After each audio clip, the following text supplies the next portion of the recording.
جن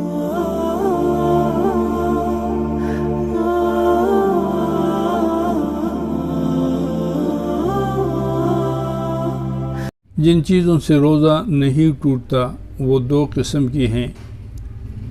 ایک وہ ہے جس کا کرنا روزے دار کے لیے مکروہ ہیں، اور دوسری وہ چیزیں جن کا کرنا روزے دار کے لیے مکروہ نہیں ہے، یعنی ان کا کرنا بلا کراہیت جائز اور مباح ہیں۔ ان دونوں قسموں کی تفصیل ایک یہ کہ مردوں کے لیے روزے کی حالت میں سرما لگانا مکروہ نہیں ہے، خواہ خوشبو والا ہو یا کوئی اور سرما ہو، جبکہ اس سے زینت مقصود نہ ہو بلکہ دوائی کے طور پر لگایا جائے۔ اگر زینت کے قصد سے لگائے تو مکروہ ہے، اور عورتوں کے لیے کسی قیمت پر بھی مکروہ نہیں ہے، یعنی عورتیں اگر دوائی کے لیے لگائیں تو تب بھی جائز ہے، اور اگر زینت کے قصد سے لگائیں تو تب بھی یہ مکروہ نہیں ہے، ان کے لیے تب بھی جائز ہے۔ اور جس کا روزہ نہ ہو اس کے لیے بھی یہی حکم ہے۔ اور صحیح بات یہ ہے کہ سرما سے لگانے سے روزہ فاسد نہیں ہوتا، اگرچہ سرمے کا اثر حلق میں چلا جائے یا اس کا سیاہ رنگ جو ہے وہ تھوک میں یا ناک سے جو مواد نکلتا ہے اس میں اس کا رنگ آ جائے۔ اسی طریقے سے آنکھ میں دوائی ٹپکانا تو اس سے بھی روزہ فاسد نہیں ہوتا، اگرچہ اس کا مزہ حلق میں محسوس ہو۔ یعنی اگر آنکھ میں دوائی ڈالی یا سرما ڈالا اور اس کا ذائقہ یا اثر حلق کے اندر محسوس ہوا یا اس کا رنگ حلق کے اندر محسوس ہوا یا تھوک پھینکتے وقت اس کا رنگ اس میں ظاہر ہوا تو تب بھی یہ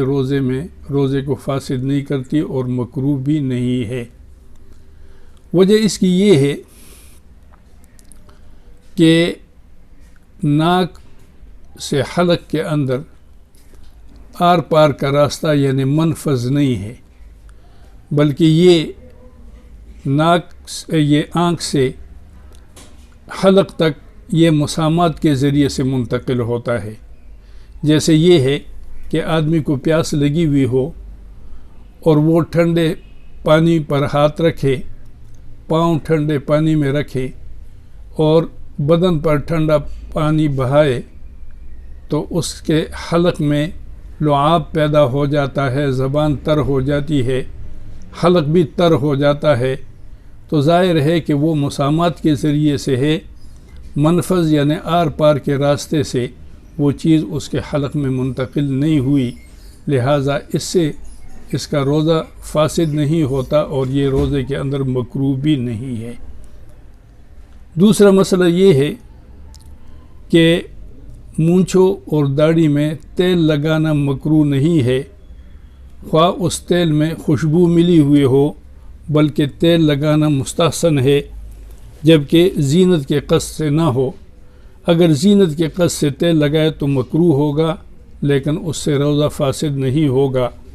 اور ایسا کرنا روزے کے بغیر بھی مکروہ ہے، یعنی زینت کے لیے آدمی لگائے، ہاں اپنے جسم کے اصلاح کے لیے، بالوں کے اصلاح کے لیے، اس کے لیے لگائے اور سنت طریقہ سمجھ کر استعمال کرے، صرف زینت مقصود نہ ہو۔ اسی طرح بدن پر تیل ملنا تو یہ بھی یعنی جیسے سر میں تیل ڈالنا مکروہ نہیں ہے، چاہے وہ خوشبودار ہو یا ویسے ہو، اور اسی طریقے سے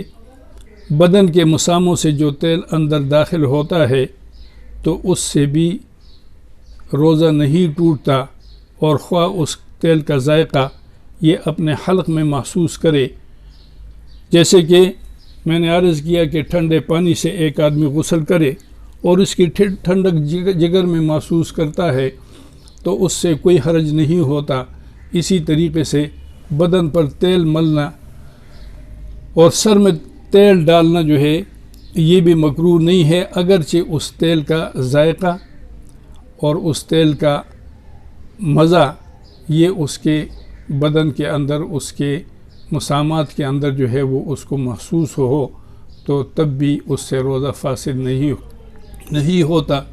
اور یہ مکروہ بھی نہیں ہے، اس لیے کہ مسامات کے ذریعے سے جو چیز اندر منتقل ہوتی ہے اس کا کوئی اثر بدن پر یہ روزے پر نہیں پڑتا۔ ہاں منفذ یعنی آر پار کے راستے سے تو وہ اگر منتقل ہو تو اس سے روزہ فاسد ہو جاتا ہے۔ اسی طرح روزے دار آدمی کے لیے وضو کے علاوہ بھی کلی کرنا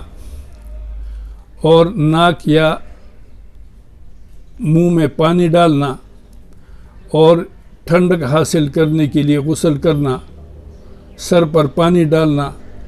پاندی کے اندر بیٹھ جانا، بھیگا ہوا کپڑا لپیٹ لینا یہ مکروہ نہیں ہے،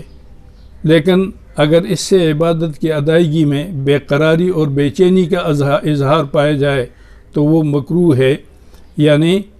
روزہ جو ہے وہ اس میں بے قراری اور گھبراہٹ ظاہر کرنا، اگر صرف جو ہے وہ اپنے عاجزی اللہ کے سامنے اپنی انکساری ظاہر کرنے کے لیے بدن پر گیلا کپڑا لپیٹتا ہے یا غسل کرتا ہے یا پانی ڈالتا ہے تو اس سے جو ہے وہ کوئی فرق اس پر نہیں پڑتا، یعنی یہ مکروہ نہیں ہے، لیکن بے قراری کے اظہار کے لیے اگر کرے گا تو یہ مکروہ ہوگا۔ اور روزے کی حالت میں مسواک کرنا یہ مکروہ نہیں ہے، خواہ وہ روزہ فرض ہو یا نفل ہو، اور مسواک چاہے وہ تر ہو یا جڑ ہو یا خشک ہو، اور کسی بھی وقت، کیا چاہے صبح کے وقت کرے چاہے شام کے وقت کرے، یعنی زوال سے پہلے کرے یا زوال کے بعد کرے، کسی حالت میں بھی یہ اس میں کراہیت نہیں ہے۔ اور روزہ دار کے لیے بھی یہ اسی طریقے سے سنت ہے جس طریقے سے غیر روزہ دار کے لیے، اور رمضان میں بھی اسی طریقے سے یہ سنت ہے جس طریقے سے روزہ دار کے لیے بھی سنت ہے، جیسے کہ غیر روزہ دار کے لیے مسواک کرنا سنت ہے۔ اصل اس میں جو بات ہے وہ یہ ہے کہ بعض حضرات یہ کہتے ہیں کہ مسواک جو ہے وہ اس سے چونکہ منہ کی بدبو زائل ہو جاتی ہے، اور یہ بدبو اللہ کریم کو مشک اور عنبر سے بھی زیادہ محبوب ہے، لہٰذا زوال کے بعد مسواک کر کے اس بدبو کو زائل نہیں کرنا چاہیے۔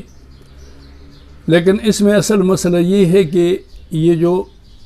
مسواک کے ذریعے سے بدبو زائل ہوتی ہے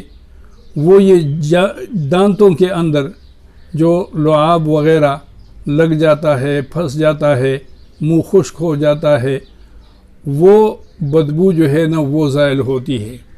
یہ جو روزے دار کو کی بدبو جو ہے وہ اللہ کریم کو جو پسند ہے مشک اور عنبر سے، تو اس سے وہ بدبو مراد ہے کہ جب آدمی کا معدہ خالی ہوتا ہے اور پھر خالی معدے کی وجہ سے اندر جو ہے وہ ایک بو سی پیدا ہوتی ہے، منہ سے آتی ہے۔ آپ اگر اس کا مشاہدہ بھی کریں تو اس طریقے سے ہے کہ روزے دار آدمی کے پاس بیٹھیں، اس کے منہ سے ایک مہک سی نکلتی ہے، تو وہ ناخوشگوار نہیں ہوتی ہے، آدمی کو اس سے ناپسندیدگی نہیں ہوتی ہے، بلکہ وہ ایک خوشگوار سی مہک ہوتی ہے، اور جب وہ کوئی چیز کھا پی لیتا ہے تو اس سے وہ خود بخود ہی ختم ہو جاتی ہے۔ اسی طریقے سے یہ جو بدبو زائل ہوتی ہے مسواک کے ذریعے سے،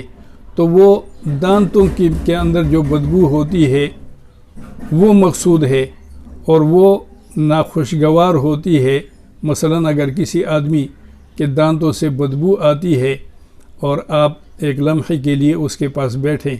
منہ اس کے قریب کریں یا اس کے قریب بیٹھیں تو جو بدبو آتی ہے وہ ناخوشگوار ہوتی ہے. یہ جس کو وہ بدبو آتی ہے اس سے اس آدمی کو دقت ہوتی ہے. لہٰذا یہ مسواک کرنا روزے دار آدمی کے لیے کسی بھی وقت اور کسی قسم کا مسواک کرنا یہ اس کے لیے ناپسندیدہ نہیں ہے، مکروہ بھی نہیں ہے، بلکہ ہر وقت جو ہے یہ کرنا اس کے لیے عام طور پر عام حالات کے لحاظ سے سنت ہے. روزے دار آدمی کو تھوک نگلنا یہ مکروہ نہیں ہے. مثلا بات کرتا ہے روزے دار آدمی، منہ کے اندر لعاب ہے، زبان آگے پیچھے ہوتی ہے اور یہ لعاب جو ہے یہ اس کے اندر جو ہے وہ جاتا ہے تو اس سے یہ مکروہ نہیں ہے. بعض لوگ یہ شدت کرتے ہیں کہ انہوں نے ایک کپڑا رکھا ہوتا ہے اور اس کپڑے کے ساتھ جو ہے وہ اپنی زبان کو اس طریقے سے صاف کرتے ہیں، خشک کرتے رہتے ہیں. تھوڑی دیر کے بعد یا کسی وقت کے بعد ان کی زبان اور اندر چونکہ لعاب ختم ہو چکا ہوتا ہے تو وہ بالکل خشک اور آدمی جو ہے وہ دقت کے اندر مبتلا ہوتا ہے. اس لیے یہ لعاب جو اندر پیدا ہوتا ہے، اندر ہی چلا جاتا ہے، تو اس سے روزہ مکروہ نہیں ہوتا. ہاں اگر قصداً جو ہے وہ آدمی جمع کر کے اور پھر اس کو نگلتا ہے تو یہ مکروہ ہے. اور کلی کرنے کے بعد ایک دفعہ جو ہے وہ تھوک دے، مثلا کلی کی اور وہ پانی منہ سے نکال دیا اور ساتھ جو ہے نا وہ اس نے ایک دفعہ تھوک دی، بس یہ پورا ہو گیا. اس کے بعد جو ہے وہ اس سے جو لعاب پیدا ہوتا ہے، ظاہر ہے اس کے بعد جو لعاب پیدا ہوتا ہے وہ تھوڑا ٹھنڈا بھی ہوتا ہے، کیونکہ منہ کے مسامات کے اور زبان کے اس مسامات کے اندر وہ ٹھنڈے پانی کی وجہ سے ٹھنڈک پیدا ہو چکی ہوتی ہے. پھر جو لعاب آتا ہے تو وہ ذرا تھوڑا سا قدر ٹھنڈا ہوتا ہے، اس کو اگر آدمی نگل لیتا ہے تو اس سے کوئی حرج نہیں ہے، اس کا روزہ اس سے مکروہ نہیں ہوتا. اسی طریقے سے روزے دار آدمی کے لیے